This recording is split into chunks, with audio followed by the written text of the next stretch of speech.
Урокі Барыса Стральцова ведае амаль кожны студэнт журфака. Любое пакаленне яго навучэнцаў узгадае настаўленні па розных пытаннях. Пасля пар студэнты заставаліся, каб паспрачацца з прафесарам ужо па-за межамі аўдыторыі. Цяпер гэтыя студэнты ў сваіх успамінах дзеляцца пра гэта ў новым выданні. Удзячныя вучні успомнілі, узнавілі памяць пра гэтага даследчыка, пра гэтага настаўніка, пра асобу, якая сапраўды стварала і ўдасканалівала факультэт журналістыкі і наогул журналісцкую адукацыю ў Беларусі.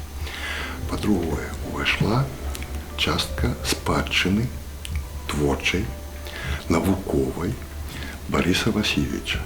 Тут ёсць яго цудоўныя творчыя абразкі. У свой час на факультэце з'явілася аўдыторыя 324, якую назвалі ў яго гонар. У выданні больш за 200 старонак, гэта яго даследчыцкая дзейнасць, педагагічная і творчая спадчына. Кнігу рыхтавалі паўгады, шукалі архіўныя фотаздымкі, зафіксавалі амаль кожны крок, як Стральцоў прымае экзамен і працуе за навуковымі выданнямі.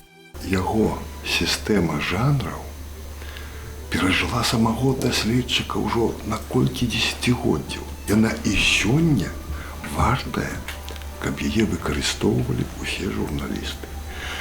А яго творчыя абразкі – гэта наогул такія знаходкі творчыя, на якіх кожны журналіст і пісьменнік можа вучыцца, як глядзець на свет праз вобраз.